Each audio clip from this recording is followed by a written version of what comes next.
लेकिन मैं एक बात जानता हूं कि हर पे कमीशन के बाद में कोई न कोई झगड़ा होता है। पे कमीशन अच्छा है, छठा पे कमीशन बहुत अच्छा है, सबने उसका स्वागत किया। सातवें पे कमीशन में हमारे साथ बेईमानी हुई, चीटिंग हुई। हमको कहा गया कि हम 20,000 रुपए मिनिमम वेज फिक्स करेंगे और उसमें 2,000 कटौती करके 18,000 कर दिया। फिर कोई इसी तरीके की चीटिंग होगी तो निश्चित तौर पर हम संघर्ष करेंगे, क्योंकि हम संघर्ष चाहते हैं। हमारा नारा है कि हम अपना अधिकार चाहते नहीं, किसी से भी मांगते। तो आप पे कमीशन बैठा लीजिए, कुछ बतला लीजिए, थोड़ा बहुत तो जो बढ़ना घटना है हो जाता है, लेकिन वास्तविकता यह है कि जो फार्मूला हैं, सूत्र हैं तनख्वाह बढ़ाने के, उनमें आज भी हमारे लोगों के मन में कसक रहती है। कहते हैं कि डॉक्टर अकैड कमेटी का जो फार्मूला है, हम उसके आधार पर आपको पे कमीशन के मल्टीप्लाइंग फैक्टर को देने का काम करेंगे, फिटमेंट फार्मूला बनाएंगे। लेकिन हकीकत ये नहीं है। उसमें कहा है डॉक्टर अकैड फार्मूले में कि आप किसी भी व्यक्ति को जितनी कैलोरी फूड चाहिए उसको स्वस्थ रह करके काम करने के लिए वो आप उसको देनी पड़ेगी। और रेलवे में हर आदमी अलग तरीके का काम करता है। कुछ दफ्तर में बैठकर काम करते हैं, उनकी फूड कैलोरीज अलग है। कुछ गाड़ियां चलाते हैं, उनकी फूड कैलोरीज अलग है। कुछ पटरियों की रखरखाव करते हैं, उनका फूड कंजम्पशन और उनकी रिक्वायरमेंट अलग है। अब हमें उसके हिसाब से आप जो है वो तनख्वाह का निर्धारण करें। गांधीधाम में मैंने सुना है कि जितना अंजार में और भुज में मकान का किराया है, उससे 4 गुना ज्यादा किराया गांधीधाम में मकान को किराए पे लेने जाए तो लगता है। लगता है नहीं लगता? लगता है। गांधीधाम में अगर आप एचआरए भुज और अंजार के हिसाब से देंगे तो कैसे हिसाब चलेगा? जो पैसा जाएगा वो आपकी जेब से जाएगा ही नहीं जाएगा। ये आपकी जो रियल इनकम है, जो आपकी रियल वेतन है, वास्तविक तनख्वाह है, उसके अंदर उसकी कटौती होगी या नहीं होगी? इसका मतलब आपको जो वेतनमान मिलना चाहिए वो नहीं मिल रहा।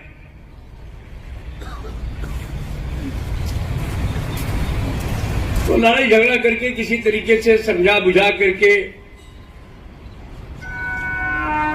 जैसे हमारे यहां देहात में बोलते हैं, पुटिया के, धमका के, दुलरा के, किसी तरीके से पे कमीशन तो ले आए। लेकिन अभी उस पे कमीशन के लिए बहुत सारे हर्डल हैं। अभी मेरे से कहा गया कि आप टर्म्स एंड रेफरेंस लिख के दे दीजिए, मैंने दे दिया है। कहा गया तुरंत भेज दीजिए। हमने सोचा डीले करेंगे तो वो कहेंगे कि हमारे सर पे ठीकरा फोड़ देंगे कि आपने डीले कर दिया। उन्होंने 2 साल लगते हैं पे कमीशन में, 1 साल तक शांति बनाए रखी। 1 साल का समय की जगह 8 महीने बचे हैं। 8 महीने में पे कमीशन आ जाएगा, लागू हो जाएगा। 1 जनवरी 26 उसकी डेट है। लेकिन हमारे लिए शेड्यूल फिक्स कर दिया गया। आपको मंडे तक देना, दे दिया। अभी आज यहीं थे, खबर मिली है 10 तारीख को उन्होंने मीटिंग के लिए बुलाया है। मुझे मालूम है, चूंकि मैंने कुछ ऐसी चीजें लिख करके दे दी हैं जो शायद उनको पसंद नहीं आई होंगी, तो जाएंगे, बात करेंगे, कोई ऐसी बात नहीं है। लेकिन मैं एक बात जानता हूं कि हर पे कमीशन के बाद में कोई न कोई झगड़ा होता है।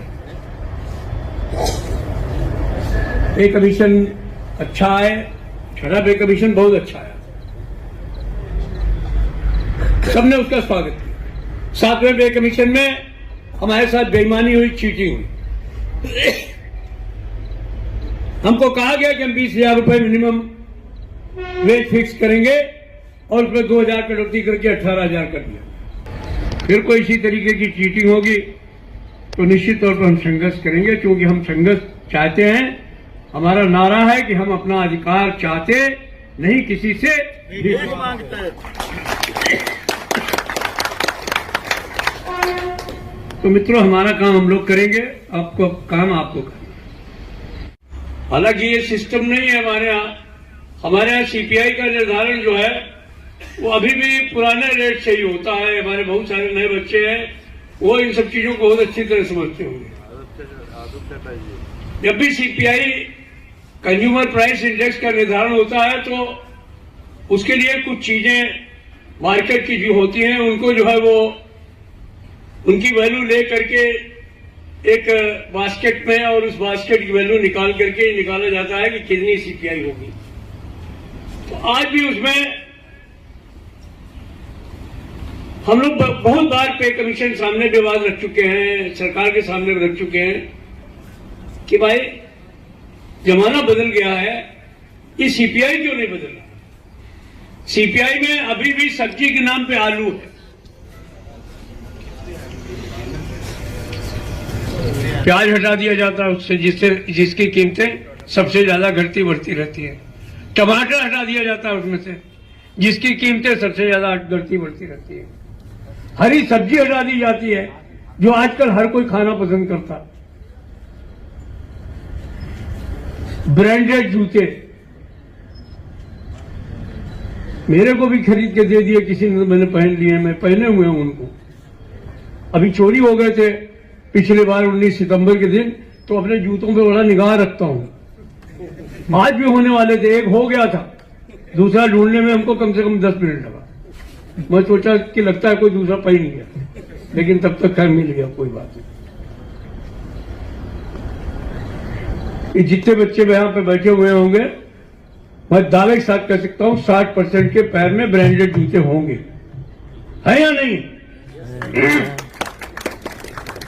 ये जितने लोग यहां बैठे हुए हैं, सबकी जीन्स ब्रांडेड होंगी, है या नहीं है? Yes sir. लेकिन सीपीआई की बास्केट में आज की तारीख में भी पटरे के कपड़े, मार्किन जो विदा हो गए, जिसको कोई आज देखता नहीं। हम जब छोटे थे, ननिहाल में रहते थे, उनके 10-11 बच्चे थे, हम लोग भी 2-1 मिला करके 12-15 बच्चों के एक ही थान खरीद लिया जाता था, अंडरवियर, और वो सब कपड़े बनवा दिए जाते थे, हम लोग पहन लेते थे। आजकल तो बच्चे कोई पहने ही नहीं, वो फौरन जाते हैं, ब्रांडेड कपड़े लेके आते हैं। मेरे नहीं पहनते तो दूसरे को क्या। लेकिन ये ब्रांडेड कपड़े इनकी बास्केट में नहीं है, सीपीआई में नहीं। तो जब प्राइस इंडेक्स जो है उसका कैलकुलेशन ही गलत आधार पर किया जाएगा। अभी जूता वही पुराने जमाने वाला लिया जाता है, 200 रुपए 250 रुपए में जो आता हो। आजकल तो फीता नहीं आएगा, उसका फीता नहीं आएगा, तो वो जूते की कीमत लगा देते हैं। वहां के साथियों को देख करके बहुत अच्छा लगा, क्योंकि सारा यंगिस्तान है, सारे नौजवान बच्चे। यही हमारा भविष्य है, यही यूनियन का भविष्य है, यही भारतीय रेल का भविष्य। और लंबे समय तक उनको अपनी सेवाएं देनी है। उनके तमाम तकलीफों के बारे में भी हम लोगों को सुनने में आया कि वो रेलवे में नौकरी में आए, डायरेक्ट रिक्रूटमेंट से आए हैं, लेकिन ये रेलवे लोग उनको रेलवे वाला मानने के लिए तैयार नहीं थे। 5 साल हो गए उनको, उनका कार्डर स्ट्रक्चरिंग इंप्लीमेंट नहीं हो रहा, प्रोन्नतियां नहीं है, जाने के लिए उनको कोई साधन नहीं है। और इतने करोड़ों रुपए की बिल्डिंग इतनी अच्छी तैयार की गई, बहुत अच्छी है वहां पर, लेकिन उनके आवास नहीं बनाए गए। यही सब रेलवे के अच्छेपन होते हुए भी जो इसके प्लानिंग होती है उसमें जो गड़बड़ियां होती है उसका एक सबसे बड़ा कारण यही है, और जिसकी वजह से सब कुछ अच्छा होते हुए भी उसका जो कुपरिणाम या दुष्परिणाम है वो हमारे रेल कर्मचारी साथियों को झेलना पड़ता है। लेकिन मैं अपने साथियों को विश्वास दिलाता हूं कि निश्चित तौर पर जो उन्होंने अपनी तकलीफें बताई हैं उनको हम लोग उच्चतम स्तर पर तक ले जाएंगे और उनको इससे निजात दिलाने का काम करेंगे।